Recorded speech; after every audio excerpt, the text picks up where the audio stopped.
What in particular caught your eye from that meeting, just to kick us off? There was a few, Kate, to be honest, that caught the eye. And even though when you look at the Saturday card compared to the Friday card, it probably wasn't to the same standard, but it did still see some nice horses. And I'll start at the top in the novices hurdle. And a nice horse for Nicky Henderson called Attica won the first race. It was actually 10-3, like 100-30 in the betting, drifted out to about 5-6-1. But went out from the front, and I thought Nico de Boinville set some absolutely brilliant sectionals from the front to have all them chasing in behind him. Master Chewy, obviously, Sam was supposed to be on. We could have talked to about Master Chewy, but we'll talk another time about this horse. He's sure to crop up again. But Master Chewy came travelling the best, Attica off the bridle. And to me, Attica won fair and square, even though Master Chewy was travelling lovely and took the race. Attica's unbeaten over hurdles still. Master Chewy's been a really unfortunate horse. If you look through what he's done so far this season, he finished behind a really nice horse in Picard. He then went to Ascot, went in looking to win the race and fell, and then came to win his race again at Cheltenham and just couldn't get home. He's either bumped into one or two good ones or just hasn't quite had the luck to go and win the race. When looking at some of the anti-post betting, Attica, he probably was not one of them who's going to go and win a Grade 1 race at this stage. He was 50-1 William Hill for the Supreme into 33s. I think personally he'll go to 2 mile 4 because he looks like he stayed up that hill absolutely brilliant and he wants further in time. Whereas Master Chewy, he's a 2 miler. And if you look, if he gets a lenient mark at finishing second a few times and obviously falling when going to win, he could get a really nice handicap mark. And one for any of the 2 mile big handicap hurdles going forward this season, one to really watch out for. So them two in the first were definitely ones to watch out for. Others that I just mentioned, Hidden Heroics obviously won a nice handicap. Well, there was only 3 winners, and we did lose Green Vault for Lucinda Russell, which was really sad to see actually in that race. But if you look at Hidden Heroics, he made it a non-event. He won by nearly half the track. But what I liked after that, Dan Skelton came out and said he's going to be one for the Scottish National. He's going to go up in trip. He looks to love competitive staying handicaps, and I think he's a horse to keep on the right side of. And one I'll just finish with. He's the biggest eye catcher from Cheltenham on Friday for me, and he was under supervision for Nigel and Sam Twiston-Davies. This horse, if you watch it back, was going to be out the back of the TV in 6th, and you wouldn't have seen it at all.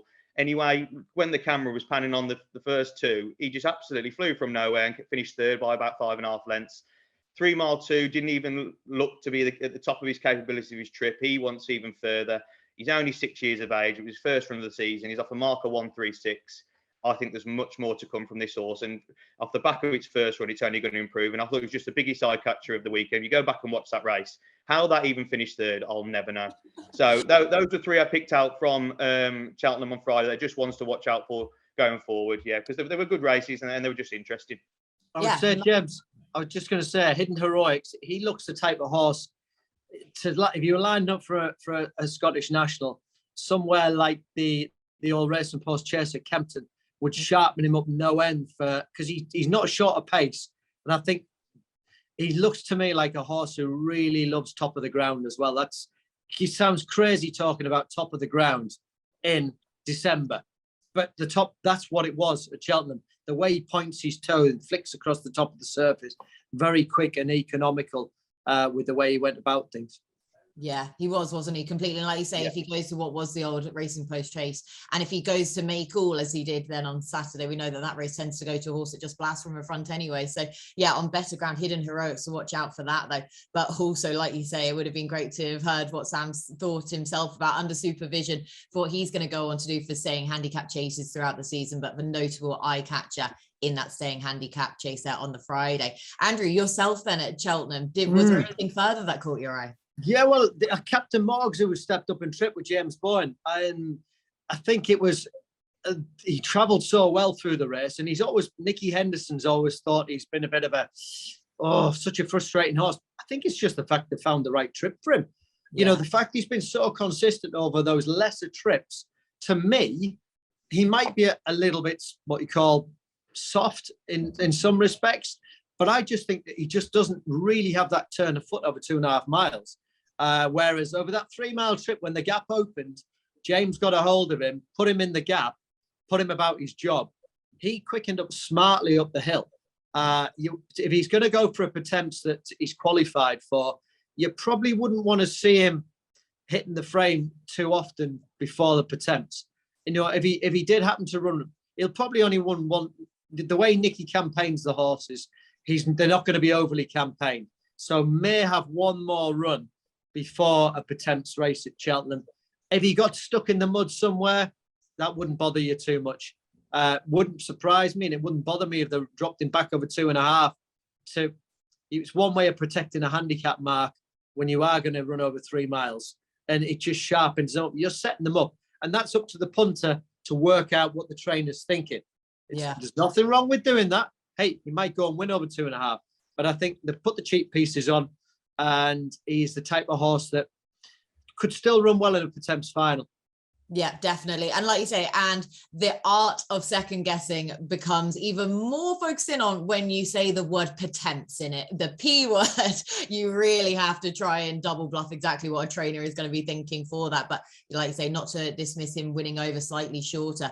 Now, in terms of graded action on Sunday, we're going to be focusing more so on, because thank God Cork went ahead, because we actually do then have some proper market moves in the Cheltenham Festival anti-post markets to be looking at. So, Andrew, I'm going to go back to you for your first stab at this, please, because obviously we had a whole host of really impressive horses at Cork on Sunday. I guess the main focus would have been on Energumene in the hilly weights, but we did have plenty of market moves of some of those horses earlier on. So from your perspective, what did you like most at Cork? Henry de Bromhead's horse is by Blue Brazil. Arctic Brazil. Arctic Brazil. A lot of talk about what he did in his point of points. They've been very patient with him. I like the way he finished off the race. He'd be the type to go 2.5 at Cheltenham without a shadow of a doubt. I like the way he hit the line hard, and the point of points worked out particularly well. You've had horses that finished in behind have gone on and franked that form. And as Henry Romer had said, that there was talk about running him in a 4-year-old point of point bumper last season. That didn't come to fruition. He said, it's the best thing that happened that they didn't run him. He's filled out, he's matured. The twinkle in Henry's eye, to me, said that this horse is certainly a cut above average. Would he go for a Grade 1 race at Christmas? It's too quick to run a horse twice. What I would say twice in 3 weeks as a youngster is too much. Yeah. He may have won easily, but I'm always a big believer that yes, a horse may have looked like he's won well, but he's still run quicker than everything else in the race. And when you've been so patient, I would imagine he might keep it small before Cheltenham. I can't see why they won't be thinking around Cheltenham. Mm-hmm. They may, if he progresses like he wants to, thinking Dublin Racing Festival. That could be the way they could play it. He might dip his toe in the water straight in a graded race. Then he certainly caught the eye. And touching on Energumene, he showed his well-being. Yeah. The one thing I wouldn't, if I was Edwardstone's camp, I wouldn't be too worried, because he just let Paul down a couple of times by chipping in. He came up when he really sent him, but when he just let him, he did just pop in the bottom. I think Edwardstone, although you've seen that Energumene's only been beaten once in his career. I think was it 9 from 10 or 8 from 9 over fences now. He got beaten by Shishkin. We all saw that, but he hasn't met an Edwardstone yet. To me, Edwardstone is he is the real ticket, isn't he? He's just got everything. He travels well. He's economic. He's very well balanced. You know, he made one little mistake there over the railway fences at Sandown and pitched at the back of it. But that's what horses do to balance themselves. That's their way of making sure that he's very sure of himself foot-wise. And Tom Cannon knows him. I just think he'd have a perfect turn of foot for Energumene. That's how I would see it. Paul Townend said he wouldn't swap Energumene for Edwardstone. Well, he is going to say that, isn't he? Yeah, he is going to say that. Why wouldn't you? But yeah, look, you just want horses to get to races in one piece. I'm a big fan of what Ruby mentioned about having what I call classics for chasers, like they do on the flat. Like on the flat, they'll head across to Leopardstown for the big race over there. They'll come across for the Juddmonte at York. I'm a big believer. Why should they only meet at Cheltenham? should there not be money on the table, £250,000, to make them try and turn up for the big occasion before Cheltenham? So, you know, it'd be great to see them have a crack at each other before Cheltenham, but it won't happen. We're going to have to wait, all being well, till Cheltenham for it to happen. But I'd say that, Energumene, he showed his well-being, he's shortened in the market, but that's all he did do. Yeah, exactly. And like I say, you make the point there about just a few sort of sticky jumps there as well on the way around. But he has now shortened up with us here at William Hill. He's now the even money favourite in Energumene, Edwardstone 5-2. And Andrew, that's a big price. That's a huge price about Edwardstone. You make a very convincing case, waving a tiny little Union Jack there as well. Looking forward to the festival. And 5-2, you heard it here first. Andrew Thornton thinks that's a big price. And the other horse you mentioned there for Arctic Brazil, he was 25-1 for the Ballymore, now into 10-1 with us here at William Hill as well, which apparently is the race that markets are expecting him to go for. James, yourself, please, your opinions on Cork.